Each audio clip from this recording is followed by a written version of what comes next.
un cómputo interesante. En la actualidad, Internet se ha convertido en una realidad prácticamente omnipresente, ¿no? Y todos estamos de un u otro modo conectados. Antes es verdad que cuando veíamos la tele, teníamos un tiempo y un espacio para ver la tele, o un tiempo y un espacio para escuchar la radio, ¿no? Pero hoy con Internet y con los teléfonos móviles inteligentes, las 24 horas del día, si no lo apagamos para que descansen un poquito, podemos estar continuamente conectados. Y con las notificaciones y todo eso, pues no es decir, este tiempo lo dedico a utilizar este medio de comunicación, sino que ese medio de comunicación forma una parte, una red en toda mi vida, de alguna manera, ¿no? A mí me agobia pensarlo a veces. Desde que me levanto por la mañana, abro el WhatsApp y no lo apago hasta que me voy a acostar, ¿no? Y un poco haciendo trampa, porque debería dejar un teléfono encendido, pero no lo hago, no lo contaría a nadie. Pero digo, todo el tiempo que estoy despierta estoy conectada, ¿no? Es algo para reflexionar, ¿no? No hay un momento de decir, bueno, me dejo el teléfono y me voy al súper. No, cuando uno lo hace hasta se siente culpable, por lo menos yo. Entonces ha cambiado, pues eso, nuestra manera de consumir la información, nuestra manera de comunicarnos también, ¿no? Pierde peso lo presencial, ¿no? Y gana peso lo digital, y de alguna manera vamos perdiendo también habilidades sociales. No sé si os ha pasado a vosotros, pero hay veces que estamos escribiendo WhatsApp a una persona y de pronto nos llama esa persona y decimos, pero ¿qué querrá, ¿no? ¿Qué querrá decirme? O como que te pones nervioso, ¿no? Hemos perdido esa capacidad incluso hasta de hablar por teléfono, de hablar y de escuchar a la otra persona, ¿no? Estos nuevos medios pues también tienen esos condicionantes, ¿no? Nuestra manera de relacionarnos también, ¿no? Podemos ser, yo por ejemplo que viajo en tren todas las semanas, podemos viajar con una persona al lado, comer con una persona al lado, vivir con una persona al lado, pero cada uno estar navegando a su manera, ¿no? Independientemente, y ni siquiera cruzar una mirada. Olaizola dice, somos personas que viven juntas pero navegan separadas, ¿no? Muchas veces caemos en eso. Incluso la manera de estar con nosotros mismos es diferente ahora con las nuevas tecnologías, ¿no? De ocupar el tiempo, de divertirnos. La manera de estar con Dios también es diferente por medio de las redes sociales, ¿no? Ahora lo veremos. Y la manera de ser y de sentirnos comunidad también es diferente. Yo mi experiencia en las redes sociales, por ejemplo, es una experiencia que me vino un poco por obligación, ¿no? Como somos periodistas y nos dedicamos al mundo de la información, pues cuando surgieron las redes sociales había que estar ahí, hay que estar ahí, ¿no? Y bueno, pues uno se embarca en eso y lo empieza a hacer un poco por obligación y luego empieza a descubrir pues que eso tiene sus capacidades, sus virtudes, sus potencialidades, ¿no? Y que puede hacer cosas pues que antes no podía hacer, ¿no? ¿Qué aporta ese mundo diferente que hemos reflejado a la evangelización, ¿no? A eso que decíamos antes de sembrar como cristianos en un mundo tan distinto. Por ejemplo, mi experiencia desde el programa de la televisión, desde Periferias, un programa dirigido al mundo católico, pues es periferia pura y dura, como dice su propio nombre. Cuando le pusieron el nombre fue muy oportuno, ¿no? Somos periferia también dentro de nuestra propia televisión. Un programa pues que tiene un porcentaje muy pequeño de audiencia, que se dirige a un público eminentemente mayor, de personas con una edad avanzada, y las redes sociales pues nos permiten superar esa barrera, ¿no? Llegar, por ejemplo, a personas que un domingo a las 2 menos cuarto, y aprovecho para hacer publicidad, pues no están delante de la televisión, ¿no? Y hay una comunicación en ambas direcciones, desde el programa a la gente y desde escuchar a los espectadores, ¿no? ¿Qué quieren que tratemos? ¿Qué temas les interesan? ¿Qué temas les preocupan? ¿Cómo perciben los temas que abordamos, ¿no? La persona que lleva, por ejemplo, los perfiles en redes sociales del programa de Periferia, le preguntaba yo, bueno, ¿tú qué impresión te has llevado? ¿No? Porque claro, ella llevaba los perfiles pues, de otros muchos programas no religiosos, ¿no? Y es una persona pues, que aunque tiene una especial sensibilidad con el tema religioso, pero no es uno de los nuestros, ¿no? Por así decirlo, no es un católico. Entonces, pues ella me decía que le había ayudado a conocer una nueva forma de vivir la fe, ¿no? Que le había sorprendido la cantidad de gente joven que está en las redes sociales transmitiendo su fe, compartiendo su fe, transmitiendo el Evangelio, que le había ayudado a quitarse muchos prejuicios, que había visto que había mucha gente con inquietudes similares, ¿no? A las que ella tenía, y que la Iglesia y el Evangelio pueden ser atractivos y modernos, ¿no? Que era algo que a ella le parecía como que nos quedaba mucho por avanzar, ¿no? Nosotros las mayores interacciones que hemos conseguido, o los mayores picos de participación en las redes sociales dentro de Periferia, lo hemos conseguido pues con retransmisiones del Papa, ¿no? Cuando el Papa fue a Lampedusa, cuando el Papa fue a Fátima, cuando el Papa fue a Grecia. En programas cotidianos, por ejemplo, pues también funciona muy bien pues desde la óptica creyente, el tratamiento desde la óptica creyente de temas como pues, la bioética, que tiene que ver la bioética con la fe, pues qué dice Cáritas o cómo trabaja Cáritas, o el testimonio cotidiano de personas, ¿no? Las redes sociales o internet nos permiten también dar mayor difusión a trocitos pequeños del programa. Es decir, hay veces que en el programa pues, hay 1 minuto y medio en el que el invitado ha dicho una cosa impresionante, ¿no? Pues eso, las redes sociales nos permiten cortar ese trocito y que ese trocito se difunda y rule mucho más que a lo mejor alguien sentarse a la tele y ver 50 minutos de programa, ¿no? En el mundo en el que vivimos todo eso es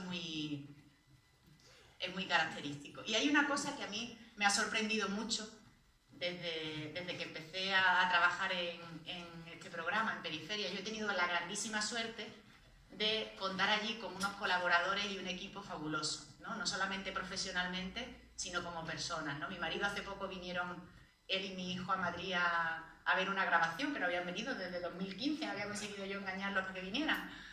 Y me dijo, qué suerte tienes de compañeros, ¿no? Lo mismo me pasa aquí en Málaga, tengo mucha suerte de compañeros también. Pero me dijo, qué suerte tienes, es verdad, son personas buenas, ¿no? De buen corazón.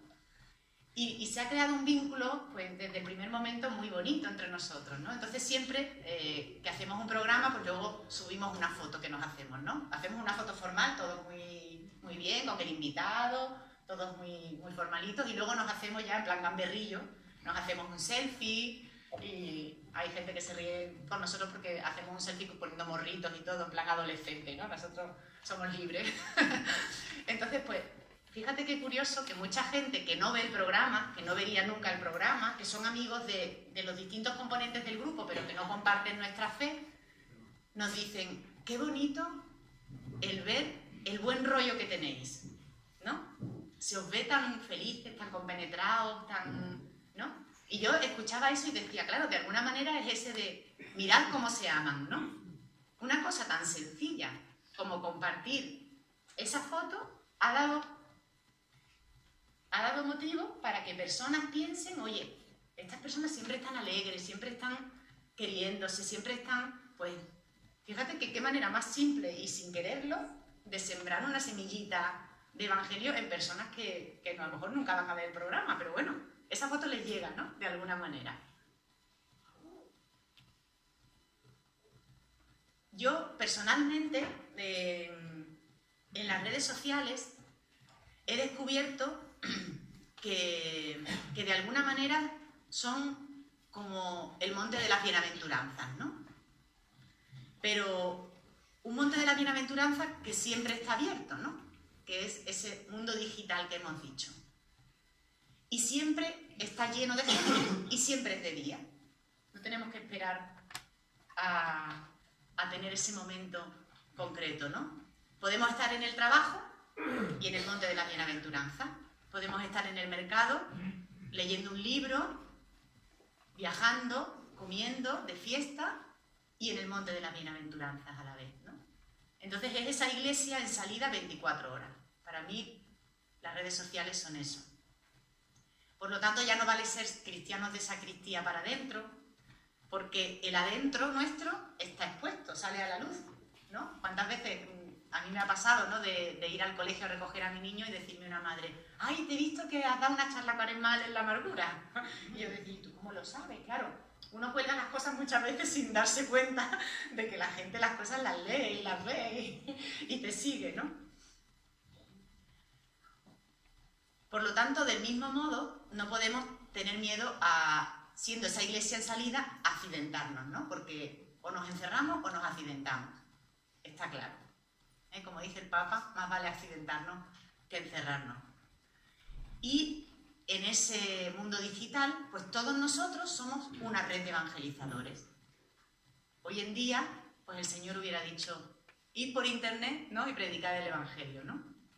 Id por internet y predicad el Evangelio.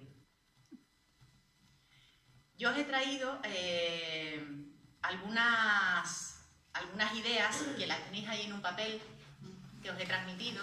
Bueno, ese papel son 10 puntos, es un decálogo que surgió de un encuentro que hubo en Twitter hace ya mucho tiempo dentro de esa red de misioneros digitales que forman iMisión, ¿no? No sé si a algunos os suena.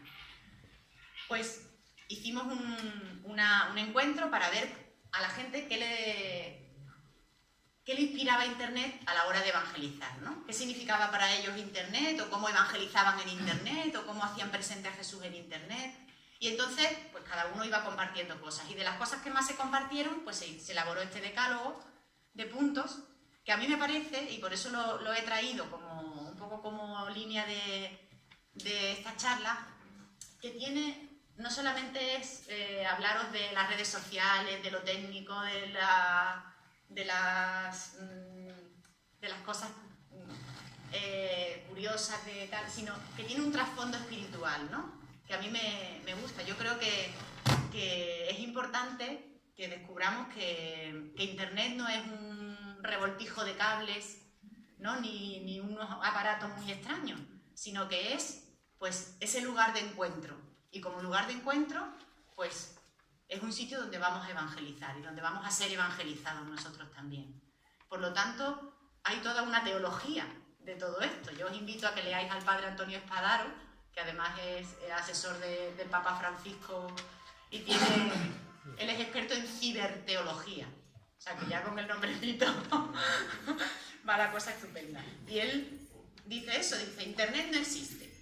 Internet no existe. No es un espacio físico, no es un amasijo de cables, ¿no?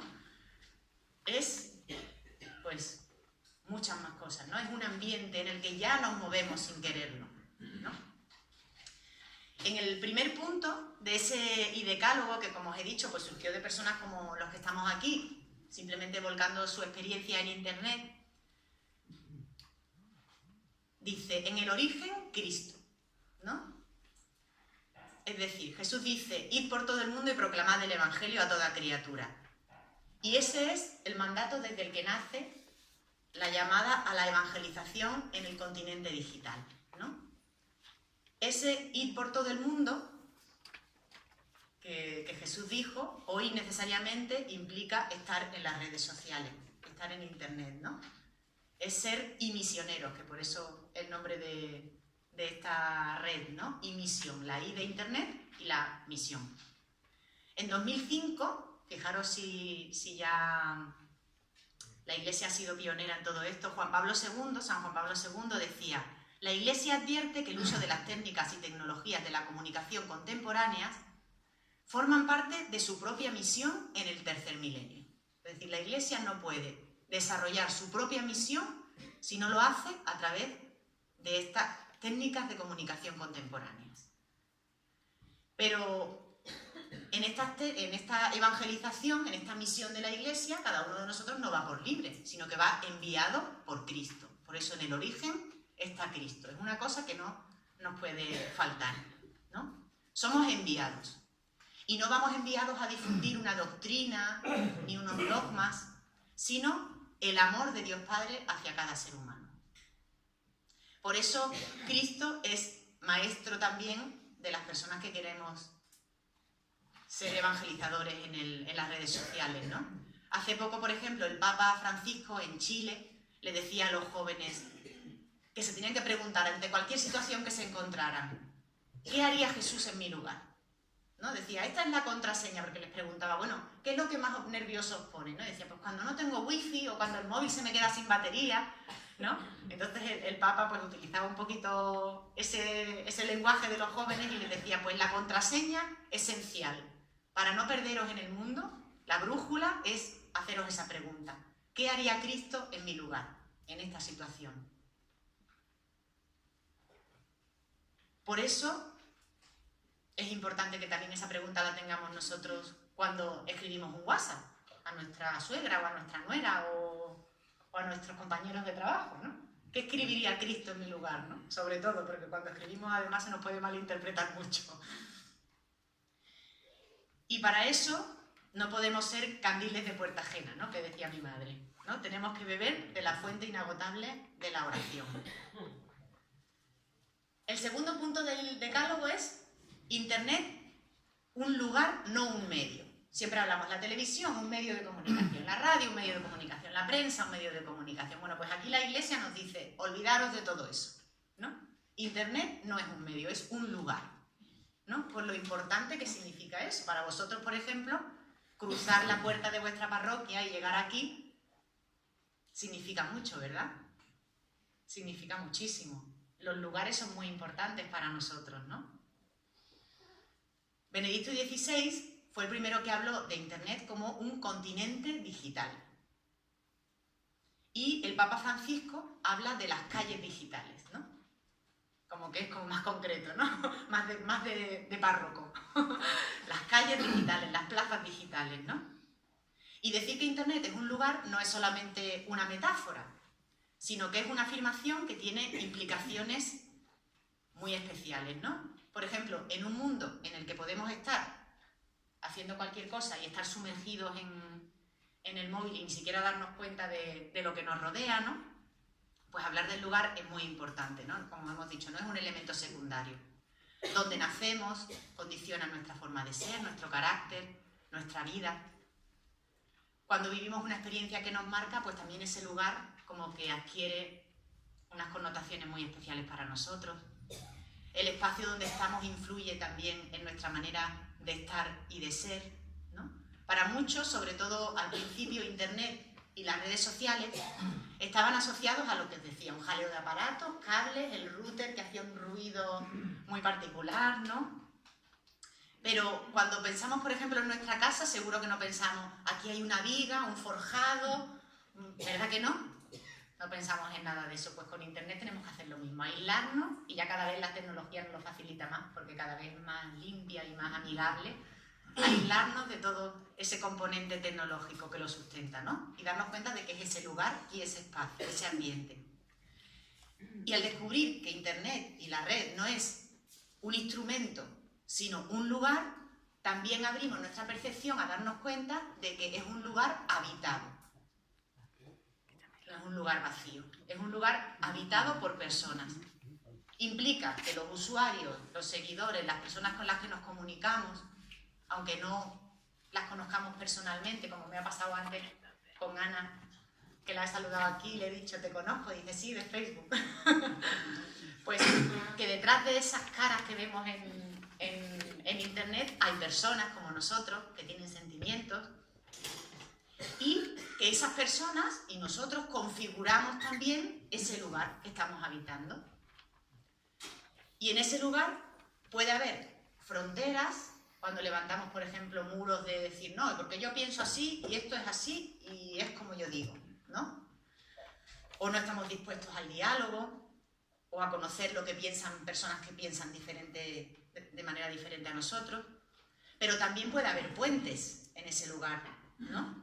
Cuando nos preocupamos por la situación que viven los demás, cuando usamos los medios que tenemos a nuestro alcance para echarles una mano, o para apoyar una campaña solidaria, o para difundir un mensaje de denuncia de una injusticia. En ese lugar puede haber proximidad. El Papa Francisco dice, comunicar es tomar conciencia de que somos humanos, hijos de Dios. Y él refiere la parábola del buen samaritano en relación a la comunicación, ¿no? Y dice que quién era el samaritano, quién fue el buen samaritano, ¿no? Quién fue el prójimo de aquella persona, ¿no? Que estaba malherida en el camino, ¿no? Pues aquel que se sintió realmente cercano a él, interpelado por su situación, ¿no? Los demás daban un rodeo, cambiaban de camino. Entonces, ese componente de proximidad, ¿no? De sentirnos cercanos a las personas con las que nos relacionamos, también a través de lo digital. Dice el Papa en su mensaje para la Jornada de las Comunicaciones Sociales de 2014. No basta pasar por las calles digitales, es decir, simplemente estar conectados.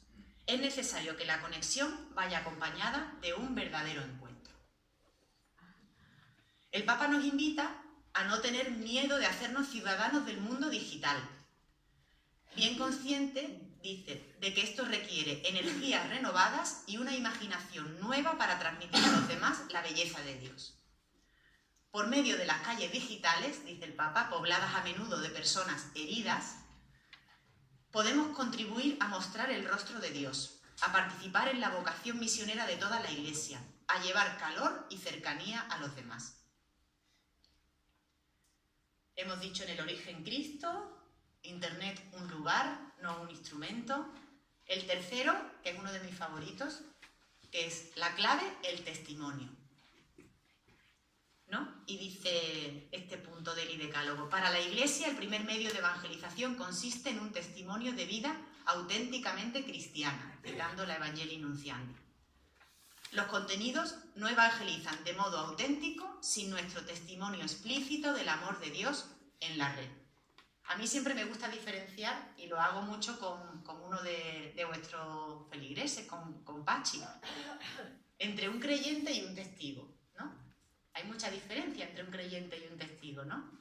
El que dice lo que cree y el que dice lo que ve, lo que vive, ¿no? Hay mucha diferencia en eso.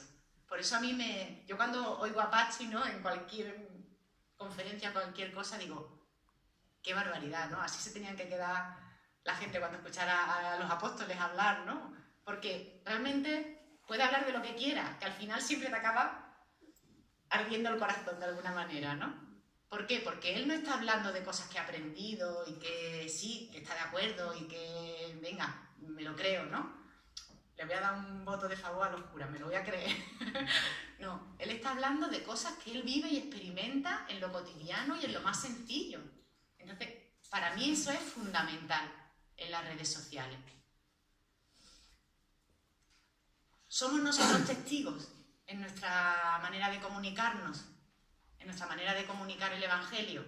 Es decir, nos limitamos a repetir enseñanzas, doctrinas, o manifestamos con nuestro testimonio cómo nosotros nos hemos encontrado con Dios y el impacto que eso tiene en nuestra vida cotidiana. Eso es muy complicado, pero ahí está la clave. ¿Se puede evangelizar sin hablar de Dios? ¿O sin hacerlo explícitamente? ¿No? Pedro Arrupe lo expresaba de una manera que he escrito aquí para compartirlo con vosotros.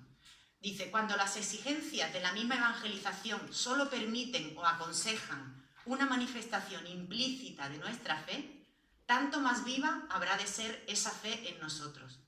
Más explícita para nosotros mismos la intencionalidad apostólica que nos justifica en esas actividades y más exigente la coherencia de nuestra propia vida con esa fe. Vivir nuestra fe y nuestra esperanza a la intemperie, expuestos a la prueba de la increencia y la injusticia, requerirá de nosotros más que nunca la oración que pida esa fe.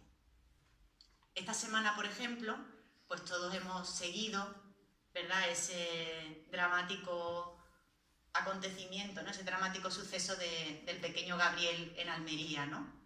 Y escuchando a sus padres el otro día, especialmente a su madre, ¿no?, diciendo no difundáis la rabia, ¿no? Quedaros con las personas buenas que hay en el mundo, quedaros con ese sentimiento bueno que se ha despertado en todos nosotros a través de la pérdida de mi hijo, ¿no?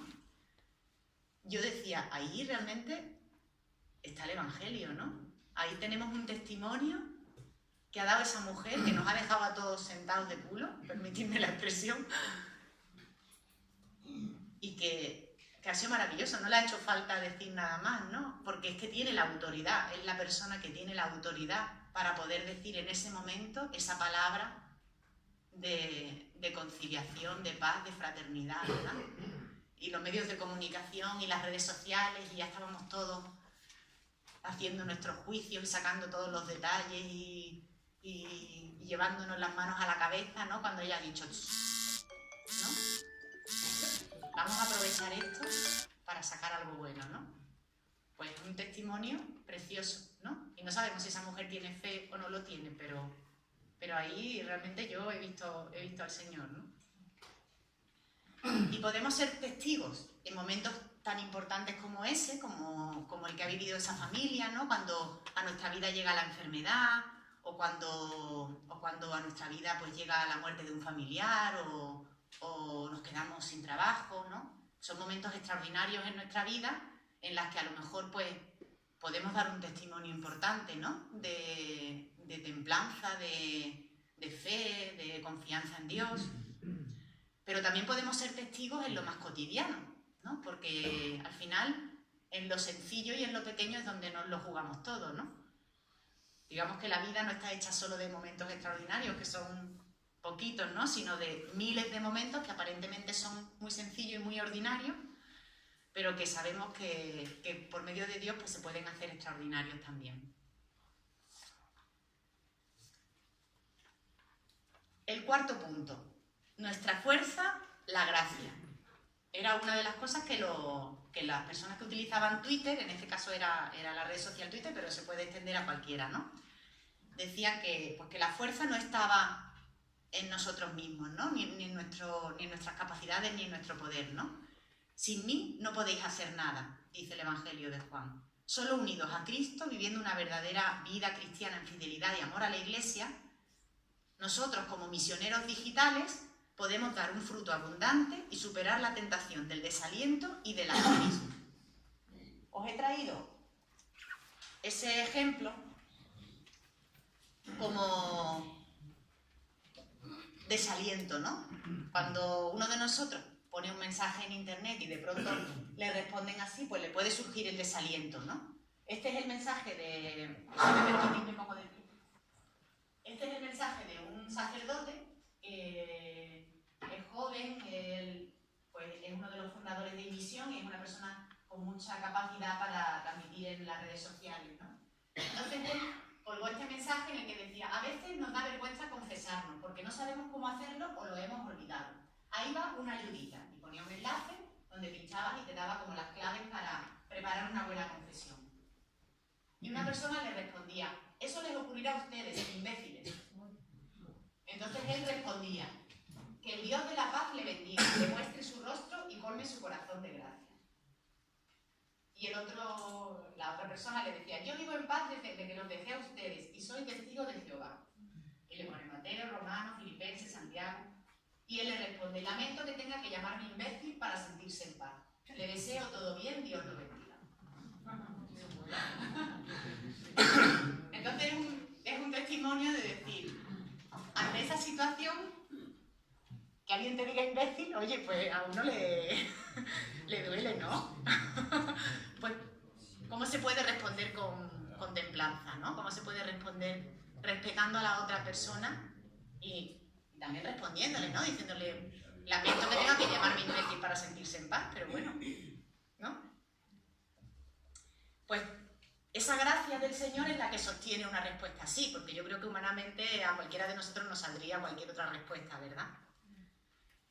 Esa fuerza nos ayuda a superar la tentación del desaliento y también la tentación del activismo. Os he traído otro grupo de mensajes, os lo voy a leer porque ahí sale pequeñito, yo casi lo tengo más grande en el folio, porque estoy un poco cegada. El activismo de defender nuestras ideas, pero sin respetar a los demás, ¿vale? Que en internet y en las redes sociales, pues esto se da mucho, sobre todo en Twitter, que uno se puede poner cualquier nombre y cualquier foto y ni siquiera saben quién es uno, ¿no? En Facebook todavía, pues, tienes que engañar un poquillo. Esto es una respuesta a un mensaje de Santiago Agrelo, de Monseñor Agrelo, el arzobispo de Tánger, en el que él hablaba de que las mujeres no tenían un derecho menos por ser mujer, ni los varones tendrían que tener un derecho más por ser varones, ¿no? Entonces una mujer le responde, ni yo tengo un derecho menos que usted por ser mujer, ni usted tiene un derecho más por ser hombre. No se deje engañar por las feminazis, ¿no? Y Santiago Agrelo le responde, querida, lo primero que debemos, lo voy a leer aquí mejor, lo primero que debemos a las personas con las que no estamos de acuerdo es respeto. Es nuestra manera de acercarnos a ellas. Y yo no estoy dispuesto a vivir enfrentado con nadie, aunque viva en desacuerdo con muchos. Un abrazo. La señora le responde, yo solo digo que no se deje engañar. Y el monseñor Agrelo le responde, mire bien y verá que no se ha dirigido con respeto al grupo de mujeres a quienes se refiere en su comentario. La señora le dice, esas mismas que hacen pintadas en las fachadas de las iglesias, ¿quiere acaso que me postre ante ellas? Y él responde, que se postre no, que las trate con respeto sí. El respeto no disminuye la fuerza de las razones. Un abrazo. Y ella le responde, el respeto, amigo mío, se adquiere, no se mendiga. Y él le responde, el respeto, hermana mía, se da en la medida en que uno lo tiene para sí mismo. Y Dios respeta a todos. Yo solo intento parecerme algo a él. Pues también me ha parecido una manera bonita de manifestar eso, ¿no? De cómo muchas veces estamos defendiendo una idea con todo nuestro corazón y la idea se come a la persona que tenemos al frente, ¿no? La gracia de Dios es nuestra fuerza, ¿no? En esos casos. Y eso no se nos puede olvidar nunca.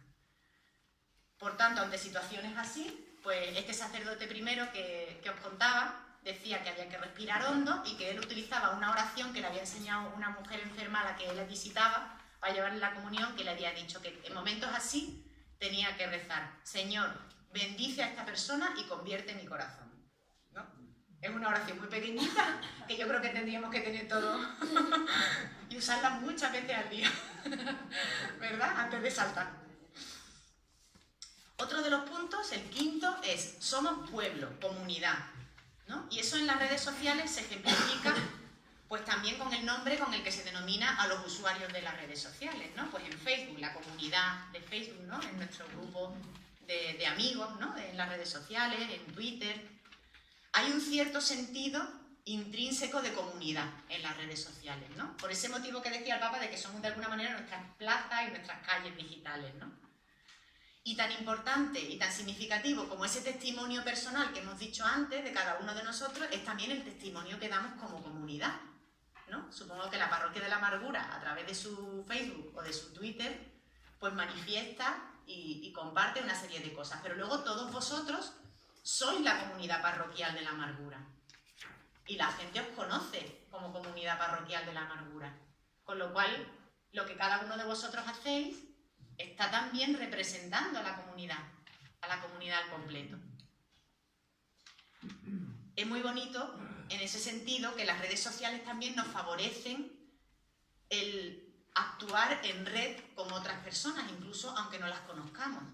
El participar, por ejemplo, en campañas que se hacen a través de las redes sociales, en quedadas concretas pues, por el Día de las Misiones o por el Día de la Paz o por un montón de iniciativas, ¿no? Y ahí pues estamos participando y sintiéndonos iglesia y comunidad con personas que no conocemos, que viven a miles de kilómetros de distancia nuestra, que tienen a lo mejor muchísimos más años que nosotros o muchísimos menos años que nosotros, ¿no? Y sin embargo nos sentimos que estamos haciendo lo mismo, ¿no? Que somos lo mismo, la misma familia. El Papa Francisco dice en su mensaje para las comunicaciones sociales de 2016, los correos electrónicos, los mensajes de texto, las redes sociales, los foros pueden ser formas de comunicación plenamente humanas.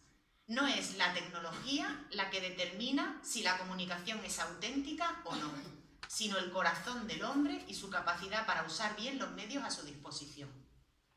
Es muy bonita esa idea, ¿no? Y es una idea que Espadaro también habla mucho, ¿no? Dice, ¿cuántas relaciones presenciales, ¿no? O personales, o de vecindad, o de trabajo tenemos? Y no por el hecho de ser de tú a tú, son más auténticas que otras que podamos tener con personas que están lejos de nosotros a través de Internet, ¿no? No es el medio, el entorno el que determina si una comunicación es auténtica, sino el corazón de las personas que están participando de esa comunicación, ¿no? Y eso es algo muy bonito, ¿no? Es verdad que hay personas pues, que las podemos ver todos los días, pero en ningún momento tenemos un vínculo auténtico, ni le vamos a contar cosas importantes de nuestra vida, ni... ¿no? El sexto punto, en todo, la caridad. La soberbia, la división y las críticas sin caridad entre cristianos provocan un escandaloso espectáculo que engendra escepticismo y a veces hasta ateísmos, ¿no? Como hemos visto antes, pues hay muchas maneras de ser en las redes sociales, ¿no? Nos encontramos con personas de todo tipo y más que con personas de todo tipo, yo creo que todas las personas pues tenemos nuestras luces y nuestras sombras, ¿no? Nos encontramos con mensajes de todo tipo, con interacciones de todo tipo, ¿no? No vamos a juzgar a una persona porque a lo mejor esas personas son maravillosas y estupendísimas, ¿eh? Las que han reaccionado así. Y a lo mejor el que ha dicho Dios te bendiga, luego por dentro está rabiando, ¿no? La forma, el modo, en un mundo en el que lo presencial no está presente, por decirlo de manera redundante, pues es aún más importante, es muy importante, ¿no? Cómo decimos lo que decimos, ¿no? Para que no sea malinterpretado y para que no levante un muro, como decíamos antes, entre las personas, sino tienda un puente, ¿no? Y dominar la forma, dominar ese modo, es imprescindible para llegar al corazón de las otras personas sin herirlos, ¿no? Con esa ternura que dice el Papa. San Francisco de Sales, que es el patrón de José y mío, el patrón de los comunicadores, decía que pueden más 2 gotas de miel que 2 tinajas de vinagre, ¿no? Atrapan más moscas, decía. Atrapan más moscas 2 gotas de miel que 2 tinajas de vinagre, ¿no? Pues así es, ¿no? ¿A cuántas personas con un gesto, con una sonrisa, con una palabra amable, pues les podemos estar evangelizando mucho más que si le contamos ahí una perorata? El Papa, en su mensaje para las comunicaciones sociales de 2016, decía: es hermoso ver personas que se afanan en elegir con cuidado las palabras y los gestos para superar las incomprensiones, curar la memoria herida y construir paz y armonía. Las palabras pueden construir puentes entre las personas, las familias, los grupos sociales y los pueblos, y esto es posible en el mundo físico y en el mundo digital. Por tanto, que las palabras y las acciones sean apropiadas para ayudarnos a salir de los círculos viciosos de las condenas y las venganzas, que siguen enmarañando a individuos y naciones y que llevan a expresarnos con mensajes de odio. La palabra del cristiano, sin embargo, se propone hacer crecer la comunión, e incluso cuando debe condenar con firmeza el mal, trata de no romper nunca la relación y la comunicación. Por tanto, construir iglesia, pedir y trabajar la comunión es algo urgente para nosotros si queremos ser apóstoles de Cristo en las redes sociales. El punto 7 del Decálogo dice: abiertos para todos, ¿no? Y eso, como vamos a ver, nos lleva a varias cosas. Los tuiteros decían: evangelizar en Internet exige abrirse al diálogo con una actitud humilde a todos, no solo a aquellos que acogen la fe de buen grado, también a quienes la desconocen o están más alejados. Y para ello hay que vencer 2 tipos de fronteras o 2 tipos de limitaciones, ¿no? Por un lado, las fronteras propias, ¿no? La de creernos que estamos en posesión de la verdad absoluta, la de tener miedo a que alguien nos vaya a decir o nos vaya a perseguir o nos vaya a insultar por decir algo de manera explícita, a ser tibios, a tener vergüenza o pereza de manifestarnos o manifestar nuestra fe. Y luego, por otro lado, las fronteras que implican estos propios medios de comunicación. Las redes sociales lo que intentan es que tengamos una experiencia gratificante y satisfactoria, ¿no? Cuando tú estás en Facebook y eres amigo de alguien y de pronto dices: ya no quiero ser amigo de esta persona, ¿no? Entonces te dice: deja de seguirlo, ¿no? Y dice: no te preocupes, que la otra persona no se va a enterar de que le has dejado de seguir. A ver, esto está para hacer amigos, no vamos a hacer enemigos, ¿vale? Ellos lo que intentan es que uno se lo pase lo mejor que pueda. ¿Qué pasa? Que con ese pasárnoslo lo mejor que podamos, nos va a mostrar y nos va a rodear continuamente de personas que comparten nuestras maneras de pensar, nuestros gustos, etc. Con lo cual, no sé si os dais cuenta, pero en Facebook, por ejemplo, hay un momento en el que dices, pero si es que siempre veo a las 7 o 8 mismas personas continuamente. Si yo tengo 300 amigos, ¿cómo es que nada más que veo a 5? ¿No?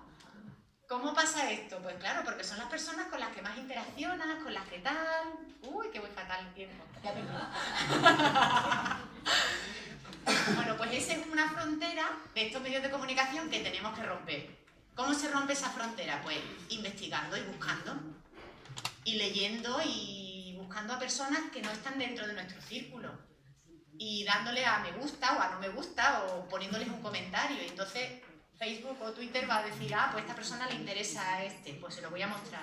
Pero eso hay que romperlo, porque en un principio el propio medio te lo impide. El propio medio quiere que tú te muevas en un círculo cerrado, ¿vale? Y eso es importante romperlo. Avanzo rápido. El octavo punto del decálogo dice, buscamos dar fruto y no tener éxito. Y eso en el mundo de las redes sociales es muy importante. Porque enseguida, pues, ay, me han puesto muchos me gusta, y he puesto esta foto y enseguida tengo 5 comentarios o 20 y tal, y uy, nos ponemos con un nerviosismo. No, porque a todos nos gusta que nos quieran, y eso es normal, ¿no? Entonces, aquí, ¿qué buscamos? Que la gente nos quiera y que esté muy contenta con nosotros o que realmente la gente vea a Cristo cuando nos vea a nosotros, ¿no? Pues eso es importante también, ¿no? Hablamos de nosotros mismos, nos ponemos a nosotros mismos en un pedestal o somos como el Papa Francisco, ¿no? Que cuánta gente lo sigue, pero cuánta gente ve el rostro de Dios en las cosas que hace el Papa Francisco, ¿no? Pues eso debería ser. El noveno punto, por lo digital a lo presencial. Es decir, la evangelización digital tiene muchas cosas positivas, como hemos visto, pero también tiene unas limitaciones, ¿no? Obvias. Y las personas que se encontraron en ese encuentro para determinar qué era lo importante en la evangelización digital decían, bueno, está muy bien conectarnos por aquí, hacer cosas juntos y tal, pero encontrarnos, conocernos, ponernos cara y compartir cosas, una sonrisa y un abrazo es muy importante. Entonces, que lo digital sirva siempre para llegar a lo presencial, ¿no? Que no sea un sustituto de lo físico. Y el décimo punto, pues siempre somos discípulos, siempre estamos aprendiendo. Que nunca nos creamos que lo sabemos todo, y menos en este mundo de las comunicaciones, que mañana ya, bueno, mañana no, dentro de un rato, ya ha cambiado todo, ¿no? Pues que estemos siempre en búsqueda permanente de esas nuevas formas, de esos nuevos lenguajes, que no tengamos miedo de las cosas nuevas, de aprender. Y aprender también de aquellas personas que no son parte de la iglesia, ¿no? Muchas veces, pues decir, ¿cómo hace esto Coca-Cola? A ver el anuncio de Coca-Cola, ¿qué historia cuenta? Bueno, pues, ¿esto me sirve a mí para yo contar una historia que tenga que ver con el Evangelio? Pues sí. Entonces, ¿no? Pues eso, podemos aprender de muchas personas. Yo, sobre todo, os animaría diciendo, pues eso que nos decía Juan Pablo II, ¿no? No tengáis miedo, ¿no? No hay que tener miedo a los teléfonos móviles, no hay que tener miedo a Facebook, a Twitter o al WhatsApp. No hay que estar en todas partes. Simplemente a lo mejor decir, pues yo me limito al WhatsApp. Bueno, pues, ¿cómo lo voy a usar, no? ¿Qué haría Cristo en mi lugar, no? Eso lo voy a decir a mi suegra, a ver si antes de mandarme muchos mensajes se lo piensa. ¿Qué haría Cristo en mi lugar? Pobrecita. Bueno, pues eso, ¿no? No tengáis miedo porque cada uno de nosotros, por muy mayor o por muy joven que sea, tiene algo que contar y algo que compartir en el mundo de Internet. Así que adelante y muchas gracias.